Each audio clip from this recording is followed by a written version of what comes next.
ಎಲ್ರಿಗೂ ನಮಸ್ಕಾರ. ಮೊದಲನೇದಾಗಿ Ishani, happy birthday, god bless. And album song ಬಗ್ಗೆ ಹೇಳಬೇಕು ಅಂದರೆ ಯು ಲುಕ್ ಬ್ಯೂಟಿಫುಲ್, ತುಂಬ ಚೆನ್ನಾಗಿ ಕಾಣಿಸ್ತಾ ಇದ್ದೀರಾ. ಆ್ಯಂಡ್ ಒನ್ ಡೇ ಶೂಟ್ ಅಂತ ಹೇಳಿದ್ರೆ ಎಕ್ಸ್ಟ್ರಾಡಿನರಿ. ಒನ್ ಡೇಲಿ ಇಷ್ಟು ಕೆಲಸ ಮಾಡ್ಬೋದು ಅಂತ ಗೊತ್ತಿರಲಿಲ್ಲ. ತೋರಿಸ್ಕೊಡ್ಬೇಡಿ ಜಾಸ್ತಿ, ನಮಗೆಲ್ಲ ಪೇಮೆಂಟ್ ಬರಬೇಕು. ಒಂದೊಂದು ದಿನಕ್ಕೆ ನೀವು ಸಾಂಗ್ ಮುಗಿಸ್ಬಿಟ್ರೆ ಹೇಗೆ? ಎನಿವೇಸ್, ಬಟ್ ತುಂಬ ಚೆನ್ನಾಗಿ ಮಾಡಿದ್ದೀರಾ. Very happy. ಪ್ರೊಡ್ಯೂಸರ್ ಆದಲ್ಲ ಅವ್ರಿಗೆ ಇಷ್ಟ ಆಗುತ್ತೆ ಒನ್ ಡೇ. ನಾನು ಇನ್ನೂ ಆರ್ಟಿಸ್ಟ್ ಆಗಿರೋದ್ರಿಂದ 2-3 ದಿನ ಮಾಡಿ. ಬಟ್ ತುಂಬ ಚೆನ್ನಾಗಿತ್ತು. ಲಿರಿಕ್ಸ್ ನೀವೇನು ಉತ್ತರ ಕೊಡಬೇಕು ನೀವು ಹೇಳಿದ್ರಿ, ಒಬ್ಬೊಬ್ಬರು ಒಂದೊಂದು ಥರ ಉತ್ತರ ಕೊಡ್ತಾರೆ. ನಾನು ಆದರೆ ಐ ಇಗ್ನೋರ್, ನೀವು ಹೇಳ್ತೀರಾ ಐ ಇಗ್ನೋರ್ ಯು ಅನ್ನೋ ಥರ ನನ್ನ ಒಂದು ಭಾವನೆ. ಅವ್ರದ್ದು ಹಾಡಿನ ಮೂಲಕ ಅವ್ರು ಹೇಳಿದ್ದಾರೆ. ಪ್ರಾಬ್ಲಿ ಅದು ಅವ್ರಿಗೆ ಮುಟ್ಲಿ ಅಂತ ನಾನು ಆಶಿಸ್ತೀನಿ.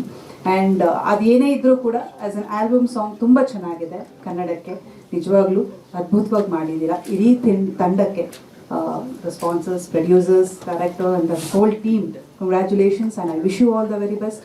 ಈ ಒಂದು ಆಲ್ಬಮ್ ಸಾಂಗ್ ತುಂಬ ದೊಡ್ಡದಾಗಿ ಯಶಸ್ಸನ್ನು ಕಾಣಲಿ ಅಂತ ನಾನು ಮನಸಾರೆ ಹಾರೈಸ್ತೀನಿ. And I wish you all the very best Ishani. And ಒಂದು special day you have launched your birthday. So ಇದನ್ನು ಹೆಚ್ಚು ಯಶಸ್ಸನ್ನು ಕಾಣಲಿ ಅಂತ ನಾನು ಆಶಿಸ್ತೇನೆ. Okay, all the best. Thank you so much. ಸ್ವಾದಿಷ್ಟತೆಯ ಸ್ವಾದ, ತಾಜಾತನದ ಆಹ್ಲಾದ, ಉತ್ತಮ ಆರೋಗ್ಯ ಮತ್ತು ಹೆಚ್ಚಿನ ರೋಗ ನಿರೋಧಕ ಶಕ್ತಿಯ ವೃದ್ಧಿಗೆ ಈಗ ನಿಮಗೆ ಸಿಗುತ್ತಿದೆ ಉತ್ತಮ ಗುಣಮಟ್ಟದ ಪೌಷ್ಟಿಕಾಂಶ. Shri Vaidik millet health mix. ಇದು ಸಿರಿಧಾನ್ಯಗಳ ಸಂಪತ್ತು.